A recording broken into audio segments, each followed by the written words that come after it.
Kurt, talking to y'all from my home office because we are still working through what the pandemic will look like here in the state of Idaho. But I am the education specialist for Minidoka National Historic Site, a place you've been talking about recently. And also Craters of the Moon National Monument. We're known for super awesome volcanic geology, and Hagerman fossil beds, a fossil bed site, so paleontology and things of that nature. So I really hope y'all come on by one day to Idaho to see all the great national parks that we have. But anyway, I heard you survived presidential leadership. I know you're currently in civil rights. And I'm super excited to share with you all because you will be the first group, I'm serious, you'll be the first group to watch this special virtual tour, because we can't actually show you in person this time, of the Minidoka National Historic Site. After that video is done, we're gonna have a little bit of a Q&A where you can ask me questions along the way. And after that, you'll be watching also another special video that is you all being the first time to watch a rough draft version of one of the films for our new curriculum to be taught. So I'm super excited because you 7th, 8th, and rising 9th graders will be our test group to see how you respond. So if you'd like something, tell me. If you're like, Kurt, tell me. And I hope to be able to work better moving forward with you all. Now, last but not least, before I move to Ms. Trinkle to press play on that video, I know we have two folks I want to shout out and say hi to. I think there's somebody from Portland, Oregon. I'm originally from Portland, so I just want to send a personal hello to you.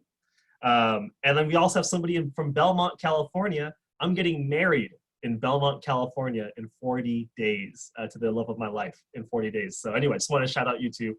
That's super awesome. You know, I think that's all I got. History Camp. I hope you're ready to be the first people to watch the Minidoka National Historic Site virtual tour. I'll see you in about 30 minutes. Thank you, Ranger Kurt. We're going to try this flawlessly, hopefully. And the best laid plans, take it away. And Ms. Trinkle, just to give you a heads up, there should be a caption box as well if you wanted to have auto captions on the video. Ooh, we will work with that. Thank you. No problem. All right, let's try this. And we see it, everyone? Awesome, and take it away. Hi, I'm Hanako Akatsuki, Chief of Interpretation and Education at Minidoka National Historic Site. And I'm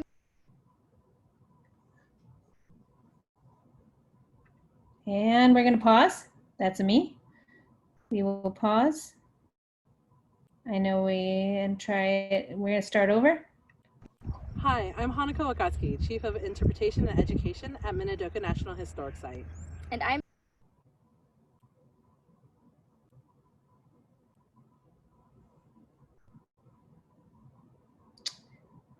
And we're gonna stop share for a second. And best laid plans.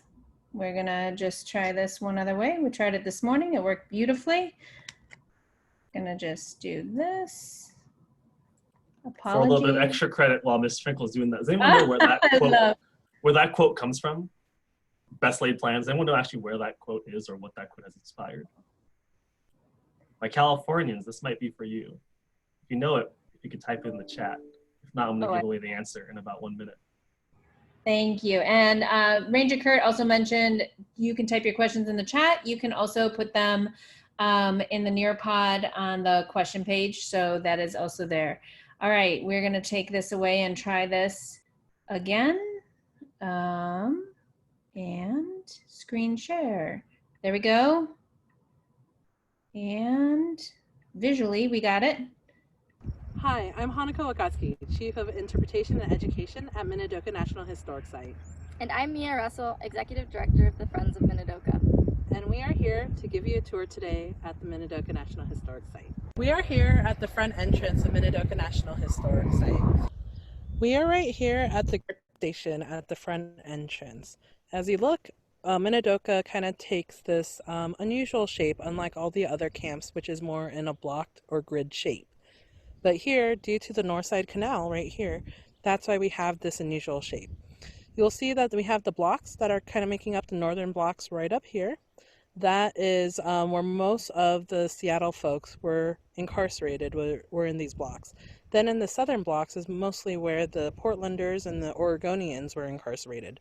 We also have Block 44, which is down here, is where the Bainbridge Islanders were. But this gives you a good understanding of the site layout of the 900 acres of the 33,000 acres where people were incarcerated at. Minidoka was a bit unique in that it had a reputation as being a nice camp, because whereas in places like Manzanar, people were shot for being too close to the fence, at Minidoka, the guard towers and the fence were never fully complete. There was even a report published by the War Relocation Authority that speaks to the role of the guard towers at Minidoka as an ever-present threat on the horizon and talks about the psychological toll that they had as symbols of confinement, even if they were never fully utilized. So the guard tower behind me is a historical reconstruction that was created in 2013 and 2014 through a Japanese American Confinement Sites grant. This was done as a partnership between Friends of Minidoka, the National Park Service, and Boise State University Department of Construction Management. One of the things that's important for Friends of Minidoka is to continue to support the preservation of the Minidoka site. And you can see that when you tour Minidoka today, that many of the items on the horizon, including the guard tower, the honor roll, and the baseball field, have all been projects that the Friends of Minidoka has supported by securing the funding and managing the projects. Over here is the waiting area where folks who did not have permission to go into the camp facility, that they would be waiting here until they could get their permission. And if you look right over here, we have a historic image of what this area looked like. I am standing here inside the waiting area remnants, and over here you see that there's basalt rocks that were stacked together to form the wall and also to form this chimney. Japanese American labor were used to help build this. And there's a story that it took a while for them to find this long piece of basalt to actually cover and make this fireplace. Still inside the waiting area, here you can see the southern boundary of the North Side Canal. You can also see we have historic reconstruction of fence line. So there was about 5 miles of fence line that was created that surrounded Minidoka National Historic Site, or the historic camp area.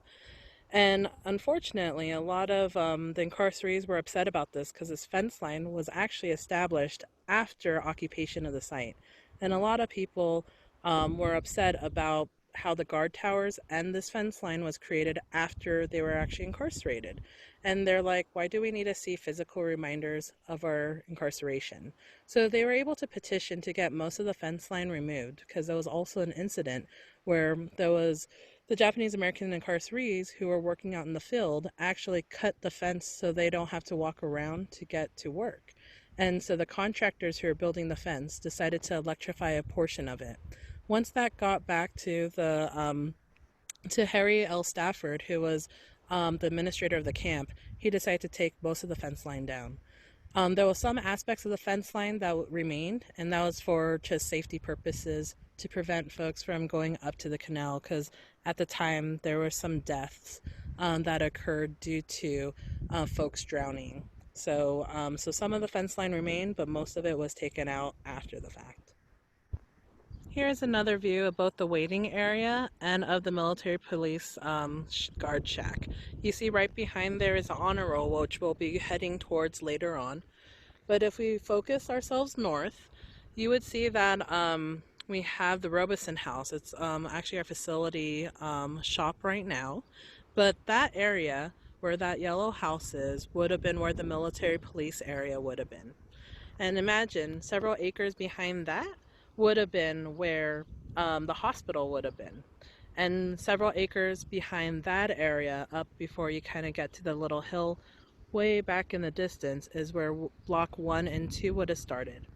So there are 2 rows of blocks that went all the way from block 1 and 2 to block 19. And it started from back over there behind the Robeson, and expand all the way over there. You could barely see a house back there. That's where block 19 would have been. So we are here at the honor roll at the entrance of the camp. So this was kitty corner to where the guard station was at.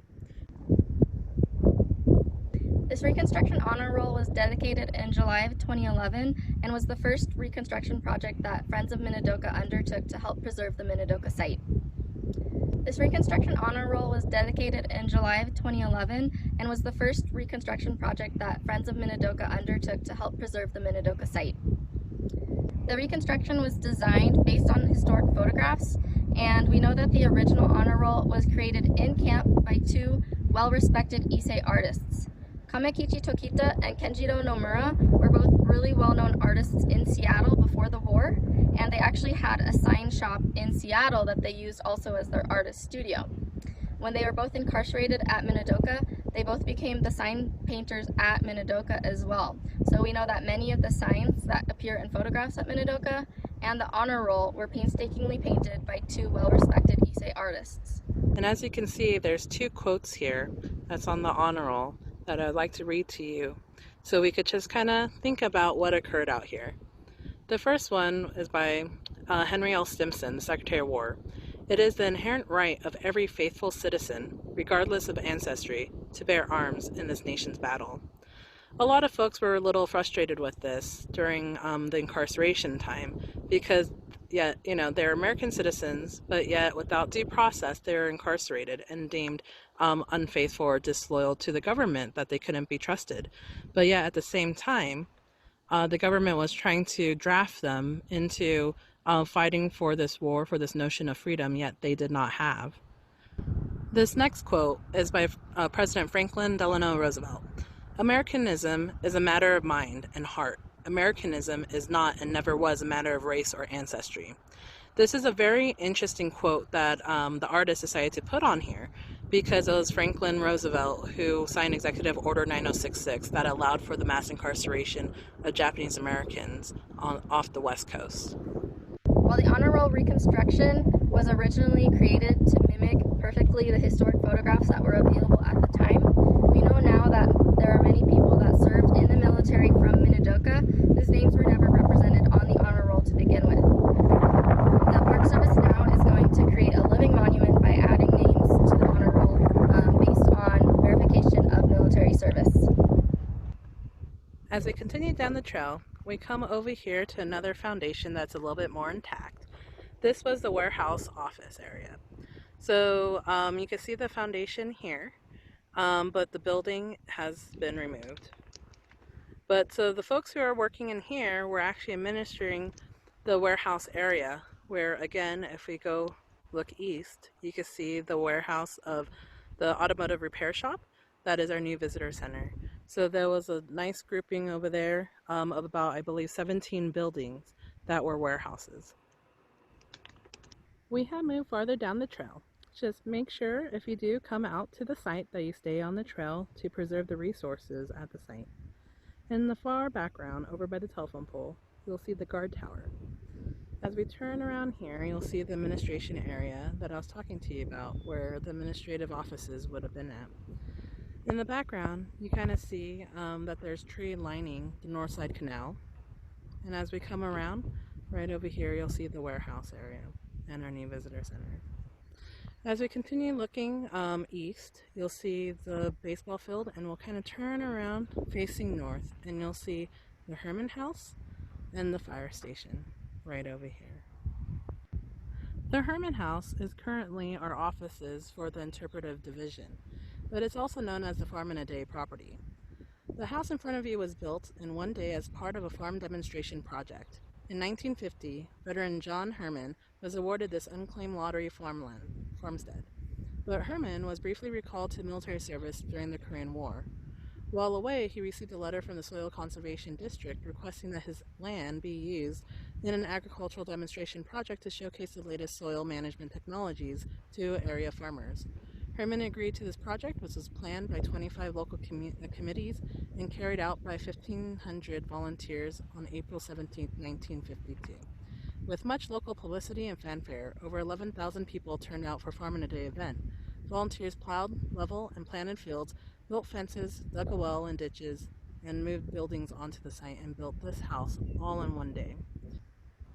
The reason why they did the Farm in a Day project was so they could educate the new farmers, who are mostly soldiers who are coming from the front lines, how to farm. And just to let you know that this program was only meant for returning white soldiers. So Japanese Americans who fought in the military were not eligible for this program until the Korean War. As you can see over by this big tree is where the Robeson was at, where I was telling you about the military police unit. So several acres behind that, and it would have been in this area, would have been where the hospital was at. And several acres behind that would have been where block 1 and 2 would have started. So now imagine from block 1 and 2 all the way over here to where there's a blue house over there. That's where block 19 was at. So you remember I showed you on the map that there are 2 rows of blocks that went all the way over there, and that was just the northern blocks. So you can now see how large this facility was. So we are in the fire station here at Minidoka. This is fire station number 1, one of 2 fire stations at the site. So this is 1/3 of a barrack wide by 2/3 of a barrack long. And as you can see up here in the rafters, you can see that there's a modification that extended the bay of this garage. And that was to make sure that a fire truck could fit in here. So I just wanted to point out here that you can see that the wood that was used when building up the site was green wood. It eventually shrunk as it kind of dried out, and it left gaps here. And you can kind of see that you see the tar paper that's immediately on the outside. This is what people had to live with, and that's the only thing that was protecting people or creating a shelter for them from the outside elements. Most of the folks who actually came out here was from the Washington and Oregon area, so they're more coastal folks. The Minidoka out here in southern Idaho is a high desert, so it was really dry. So during the summertime, it got up to over 100 degrees, and during the wintertime, it got down to about -17. So this barrier for folks wasn't enough to keep people warm at times, especially during the wintertime. That we actually had to bring in World War I surplus to help clothe people, because again, when people were being forced from their homes, they didn't know how long they were going to be incarcerated. They weren't sure where they were going to be incarcerated. And when they were being moved, it was during springtime. And so now a lot of people didn't have access to their winter clothes or adequate clothing for this environment. We are now entering into the common area back here. And over to the right, you will see that there was actually a shower. And this area was the bathroom. So this is where, people were this is one of the few buildings that people had access with indoor plumbing, unlike with the residential area. So we actually had an instance of 2 employees or 2 volunteer firefighters who chose to actually live in this space because they had access to indoor plumbing and a little bit more privacy. And as we go through the barrack, you'll see why. But over in this area, people would have we would have had some cots here where people would be loafing around until there was an incident. And then in the back 2 areas, we had 2 office space where folks worked out of. Here are some images of the crews from fire station number 1. And you'll see that we also have some other historic images where you can see the water tower in the background. And right over here is actually one of our first women battalions that we had. So in 1943, there was a shortage of manpower, and it resulted in 9 women becoming firefighters. And so this 9 women joined the fire brigade, and they also worked the same types of shifts, 24 hours on, 24 hours off. And they also helped out with the wildland fires that erupted out in the Bureau of Land Management lands.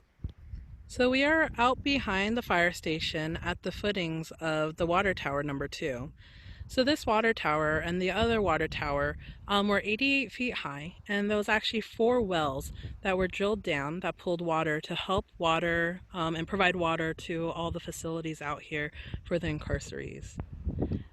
And one thing is that these guard towers were super tall when they're taller than the guard towers back there.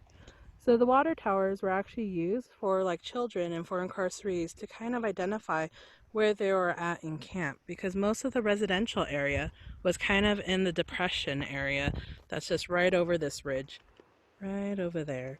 So they all the residential areas was down in that little depression, and then they couldn't see actually the guard towers at all.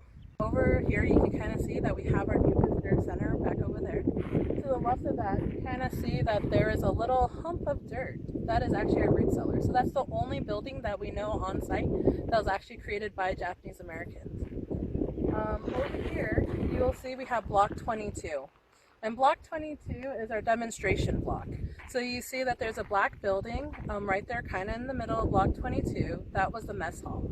So then to the right of it, you see another building, which is long and skinny.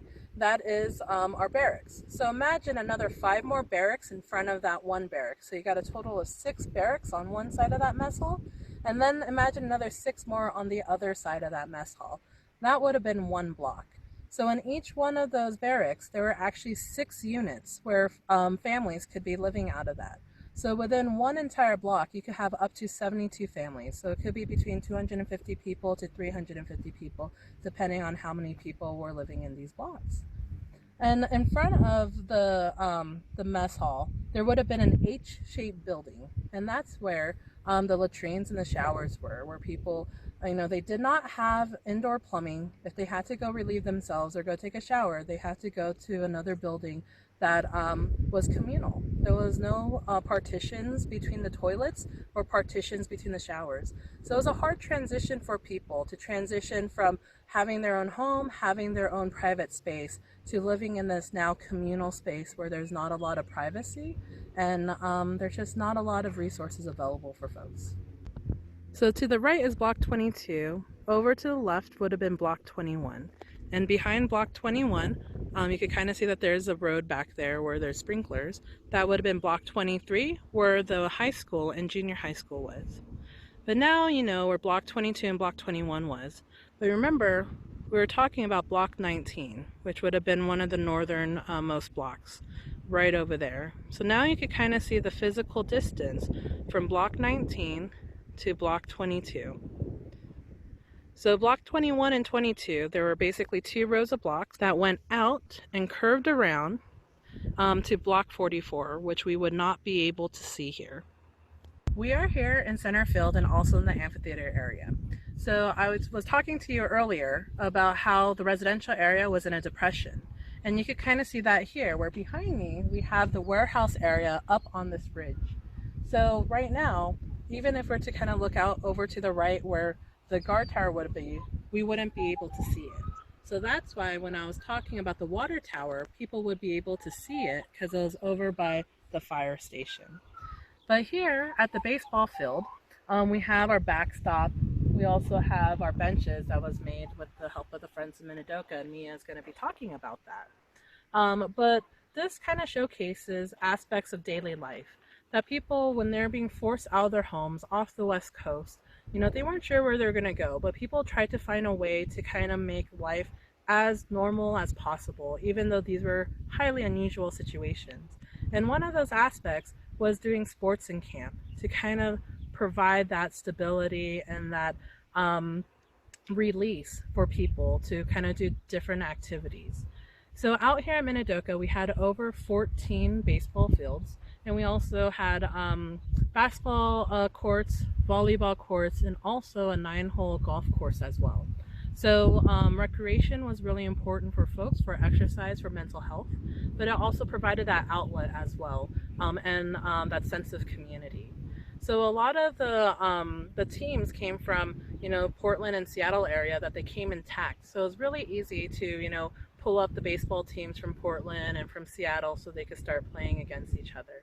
And this was also an important pastime as well, just not only with sports, but also with Boy Scouts and Girl Scouts, was because the school, the education system wasn't even completed when people came out here for occupation.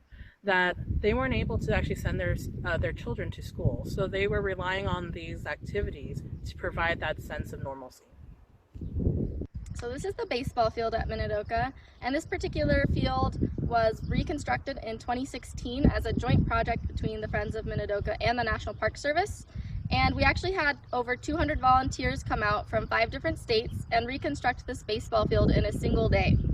The power poles that make up the backstop behind me were actually donated by Idaho Power, and those were placed the night before. But then our volunteers, which included folks from all over Idaho and out of state as well, and local baseball teams from Canyon Ridge High School. Everyone came together and actually built the players' benches and the bleachers and a replica scoreboard, and laid the bases, chalked the lines, and weeded a lot of weeds in the outfield, all in a single day. So this was a great project that really demonstrates the partnership potential here at Minidoka. So while we reconstructed this field in its full glory with a backstop and bleachers and a scoreboard, we know that not every baseball field at Minidoka would have been developed this much during the camp years. Many of the baseball fields were placed in empty blocks that were numbered and originally intended to be used as housing blocks, but couldn't be built that way because the bedrock was too hard that they weren't able to complete the construction to make it a residential block. So that's why we know of at least 14 baseball fields that popped up at Minidoka in a lot of these empty and unused block spaces. But we know that this center field, as it was referred to, was really important for bringing together much of the camp community for events like baseball games, but also other large camp-wide events that they simply didn't have the space to hold anywhere else. Baseball was a really important aspect of life at camp. Baseball had been tremendously important within the Japanese American community going back to the days of the immigration to the United States, and was a really integral part of community life pre-war. So it only makes sense that it was also a huge part of life here in camp as well. So we are here in the mess hall in block 22. The entrance to the mess hall would have been right over here, and you would have seen a secondary door right over here that has since been patched up. Back over here, there would have been 3 stoves that would have been part of the kitchen, and a table like this that people would have been served from. And you can see a historic image right over here of what the kitchen would have looked like. Now over here, you could kind of see that there's a back door. That's actually where we entered in from. But that would have been for the storage area. So the storage area for this mess hall would have been right back here. So that's where they would have unloaded all the materials to be stored.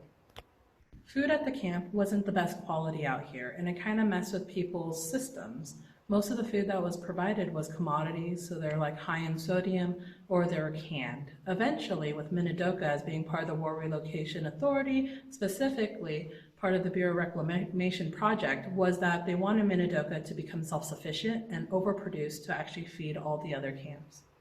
So here at Minidoka, people started to grow a lot of the fruits and vegetables. And incarcerees actually petitioned with the administration to actually grow ethnically appropriate food because a lot of folks were having digestive issues.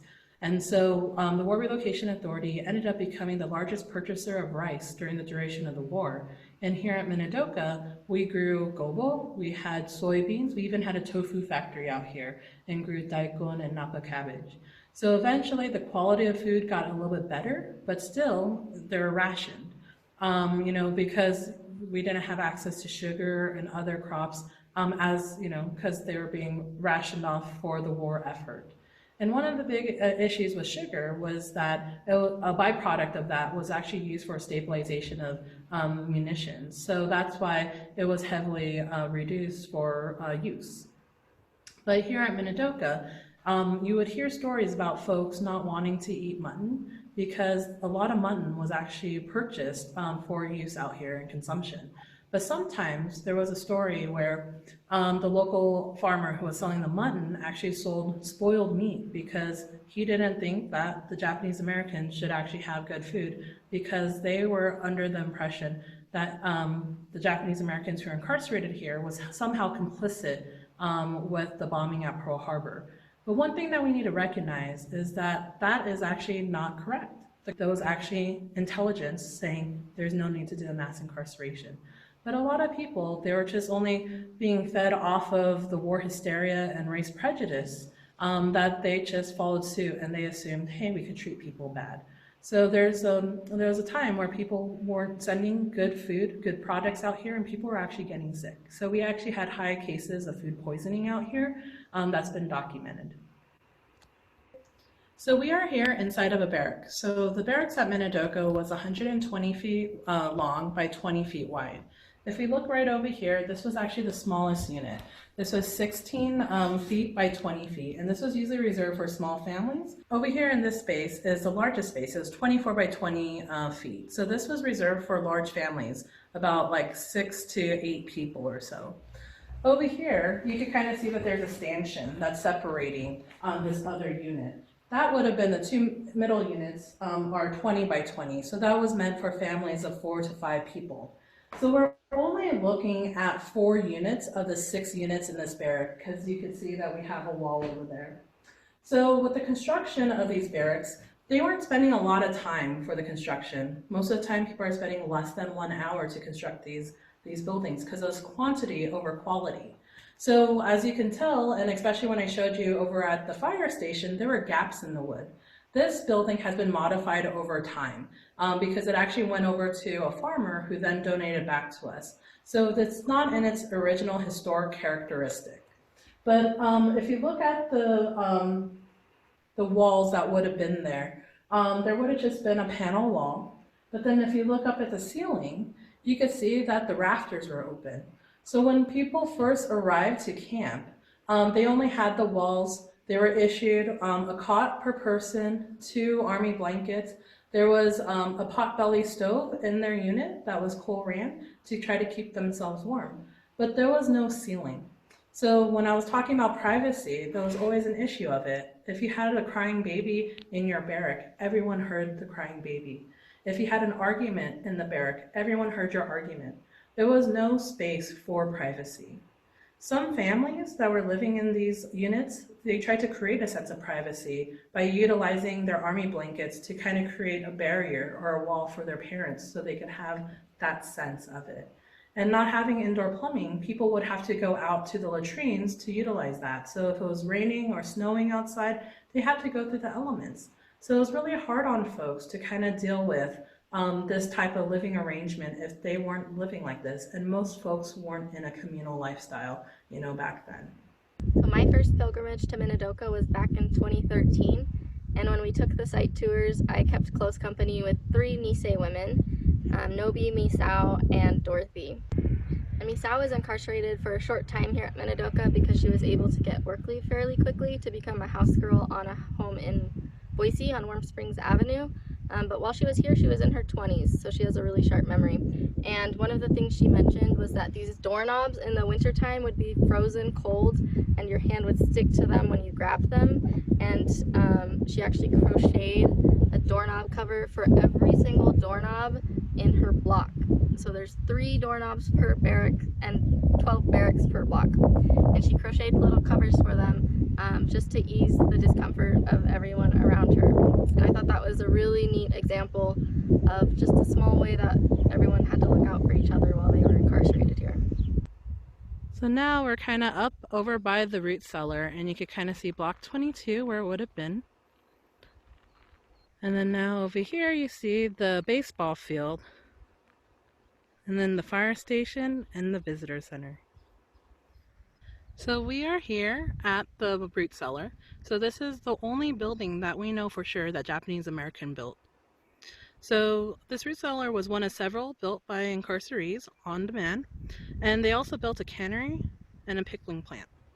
In 1943, incarcerees produced about almost a million pounds worth of potatoes and almost 80,000 pounds of carrots, 100,000 pounds of cabbage. All cold storage crops were stored here until needed.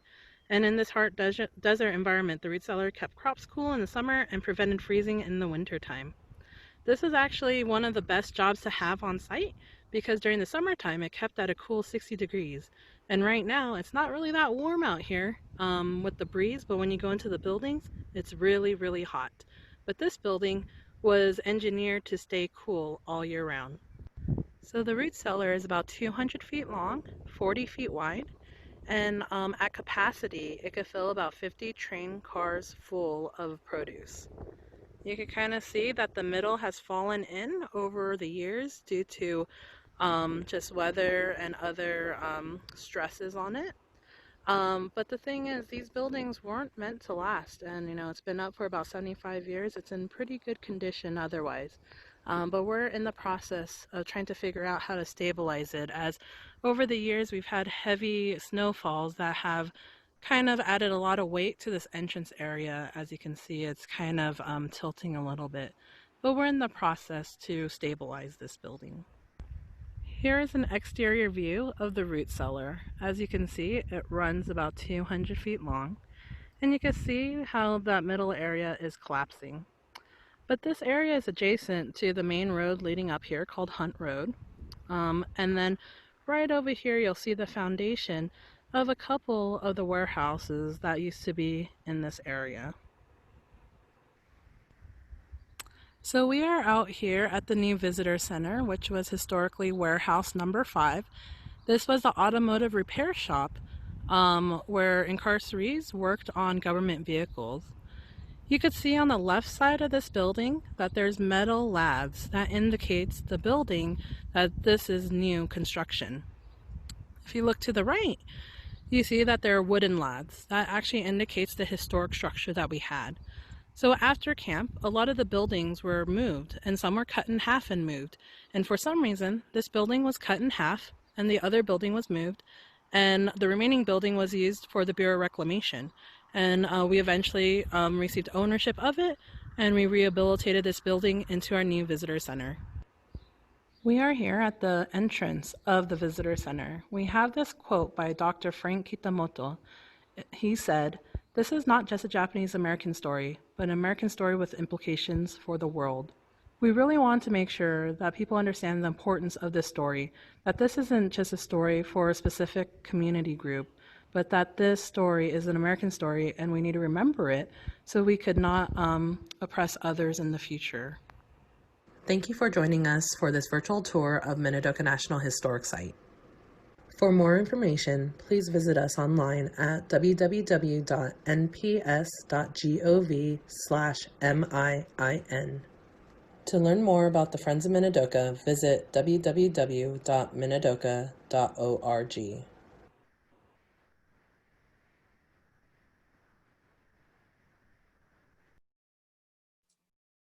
All right. Well, great. And I see already a question from Andrew coming in as well. So I'm going to urge everybody to start typing in your questions as we go. Ms. Trinkle and I will also try to tag team and see if any questions I missed. We'll try to get to them as we can. Now, as I'm giving you all some time and space to be able to type in your questions, I'm going to talk to you a little bit about what people your age would have been doing at camp. Now, I know all of y'all come from many different places around the United States, but let me tell you one thing. If you are a rising 9th grader, you got to look forward to going to school in this prison camp. Now, what does school look like in this prison camp, you might ask? There was 2 elementary schools, 1 middle school, and 1 high school. The high school named Hunt High. The colors, if I'm not mistaken, were I think purple and yellow, if not blue and yellow, and their mascot being the Wolverines. Now, you may have decided to join the baseball team on site or the school newspaper, or you may have realized that during specific seasons of harvest, as you may have caught, there was a lot of farmland to be worked on at Minidoka, a lot of prison labor time, if you can imagine. So you would have also had harvest breaks where you would go off-site to go work on local farms. So when you think about what these things might look like for the kiddos from Portland, from Seattle, even the folks from Alaska who are coming over, this is a very different type of school than what they're imagining or used to. Some of you might have younger siblings or remember what you were like to be a 5th grader. Just to give you an idea of what school was like back in 1943 when they were first setting it up, they at one time had 75 5th graders in a roughly 20 by 30 room. That's extremely small space in comparison. Definitely not social distancing, if you know what I mean. So I see some questions coming in, and let me start off with Jack's question. How much freedom did they have inside the camp? That's a great question, Jack. I think freedom is a very relative term in how we establish that. If you could imagine 8 guard towers surrounding a 3-mile wide living space. Freedom in that case may not look so much like being able to leave, but freedom could look like being able to have a lot of time on your hands. The biggest thing that we hear about from a lot of incarcerees, the camp survivors, is just the amount of boredom, the time they had on their Now, as we get towards the end of the war, there were folks who were able to get day passes to go out of town, but they had to come back at certain times. So when we're thinking about freedom, it's really how you look at it. Did they get their civil liberties and their civil rights and the due process they were afforded? Absolutely not. So, Jack, I would think about it for you. What freedoms can you not live with? And then think of it from that lens. Would those freedoms have been violated for your case if you were there in camp? Hope I answered that question for you. Okay, I see Victoria. Did anyone ever try to escape or bribe the guards to let them go? That's a great question. There are some very sad stories. As you can probably tell, this is not just, the full Japanese American experience. There's 1 out of 10 American concentration camps that confine Japanese Americans. This is just talking about specifically the concentration camps in America, not even talking about the other types of camps that we also had that took various other immigrants of Japanese ancestry. In terms of escaping, there wasn't that many folks who did that. Where would they go will be the question. However, there are some stories, for example, of an older man of hard hearing who just went past the guard line of the barbed wire too far and was shot on sight. And there's some very sad stories like that, as you can imagine. You may have caught the story about the electrocuted fence, which was eventually later not electrocuted on site. And that might set up for you some of the ideas of really what the experience was like around camp. Hope I answered that question. Andrew, roughly how much was spent constructing the camp? I love questions that stump me. This is completely stumping me. I'm not entirely sure. I can tell you that Morrison Knudsen, which is a great, not great, but a big contractor and a big builder of various kind of American sites that we know today, they were brought in to do the work. But if I could just give you a small understanding of maybe what the creation of camp looked like, if you were coming in by train and then later on bus to the site back in the start of camp, of course, if construction was started around June of 1942, and if it was opened around August 1942, that's approximately 2 months or so of time for the camp to be made. That's not a lot of time. And eventually this camp would hold on approximately 13,000 people going through its doors, about 9,000 plus people at one time living there. So first, in 1942, it wasn't even completed. Can you imagine going into a place that isn't even done? Hanako, our chief of interpretation, was talking about different types of latrines. Now, she said that these were showers and different toilets that didn't have walls in between them. When they first got to camp, there wasn't even that. They were just using outdoor outhouses, kind of like what you might imagine in a really, really terrible summer camp, right? But outhouses, and you could imagine with the food that they were eating and the outhouses that they were using, this created a lot of issues for their health, as Hanako was talking about. So something to keep in mind. Yes, I don't really know the answer to how much of the cost was. I could try to find that out for you at some point. I'll try to message Ms. Trinkle to get back to you on that. Alexandra, what precautions were utilized by the incarcerees and administrators to shield the camp against the extreme weather? That's an interesting question. You probably caught just how loud that wind was against the video camera and the audio that was coming through.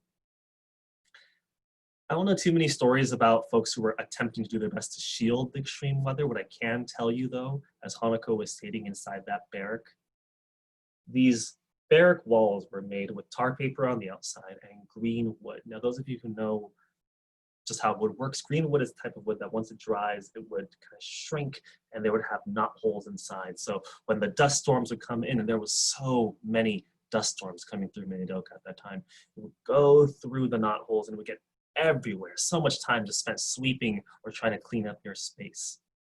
The extreme weather was one very big difference that folks saw between living in Washington or Oregon or Alaska.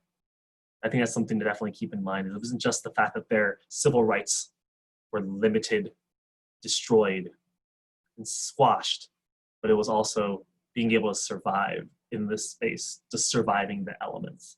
That definitely took a toll on people. That's a great question. Colton, this was terrible, I agree. But I love the stories about people helping each other out. Do you know any other types of those stories? Great question. So Minidoka National Historic Site. The historic site itself is about 407.5 acres large. This includes a site in Washington called Bainbridge Island.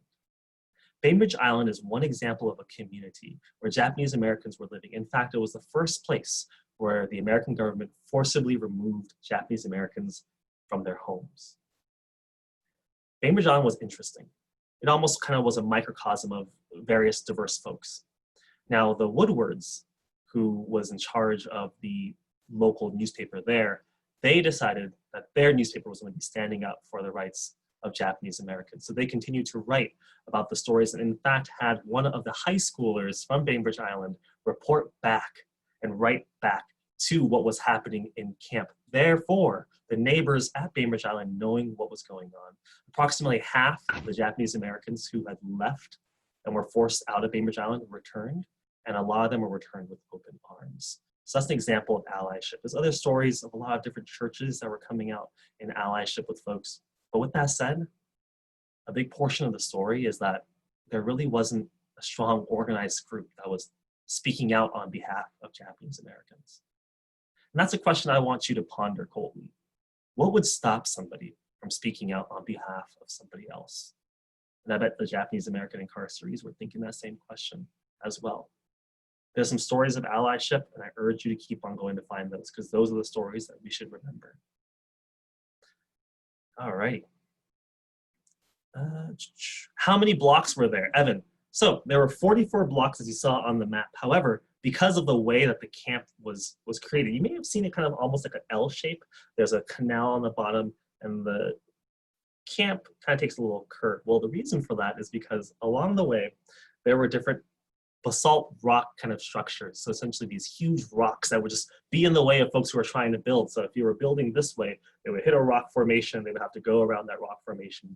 Mia Russell, executive director of Friends of Minidoka, was saying that space made it become some of the baseball diamond areas. So there was technically 44 blocks there, but those weren't particularly full buildings that were there at the same time. All righty. How much of the produce that was harvested was then sold to the rest of America, or was all their food just for their site? That's a great question, Ms. Trinkle, who threw that one out there, and you're trying to stump me, and I'm looking at my own actual notes for this one.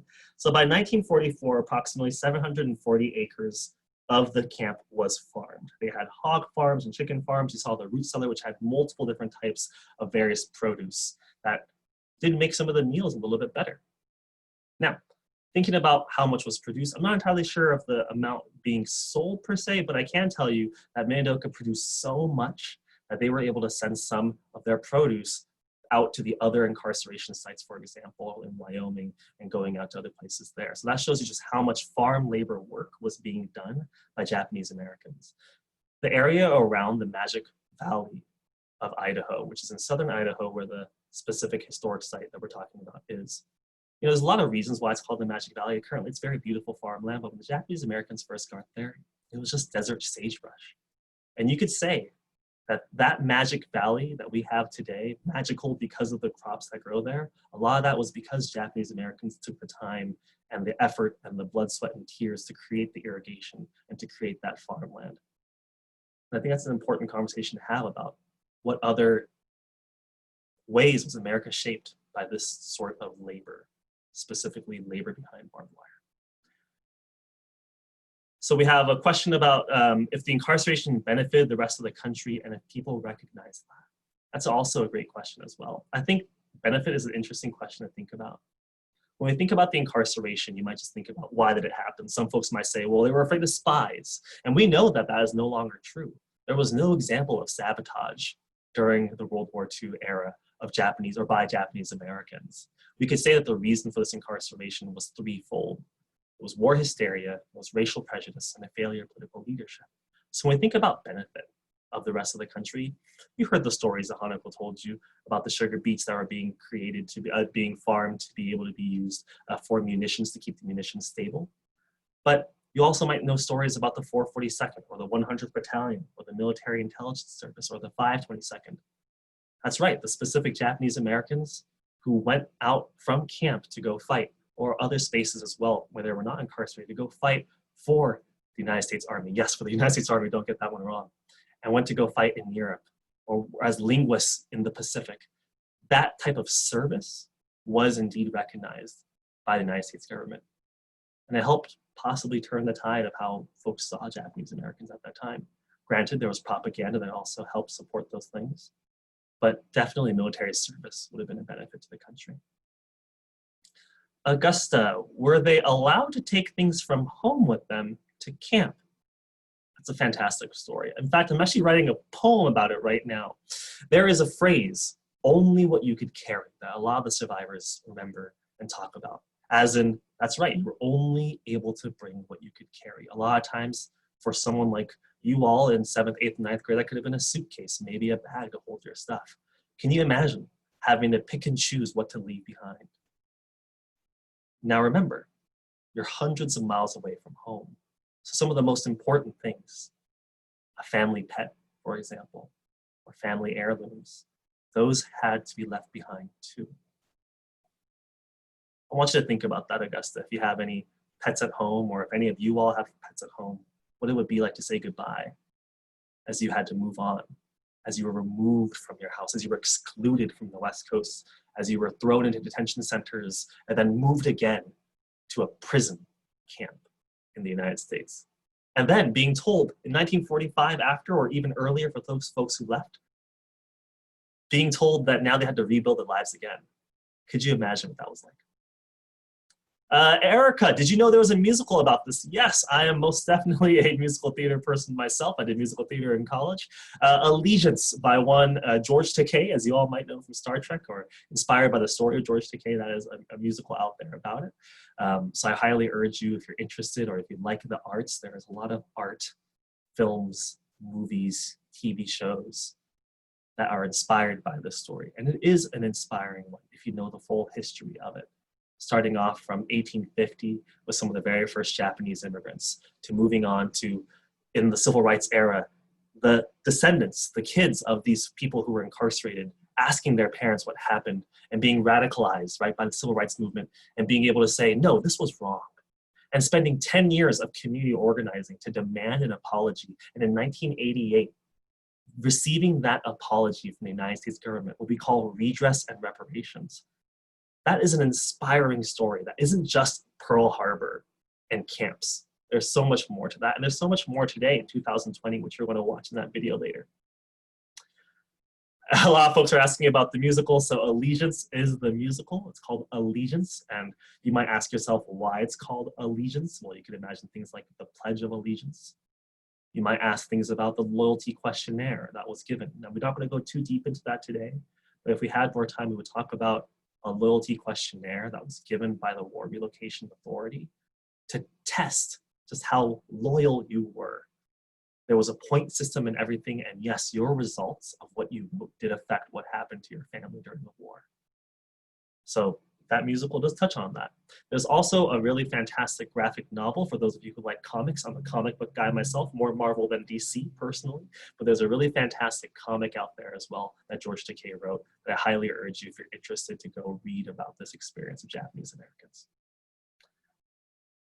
Alrighty, last but not least, how important was the Civil Liberties Act of 1988 to Japanese Americans? Well, you know, I wasn't alive then, so I can't tell you personally. What I can tell you is this: my grandfather was in camp.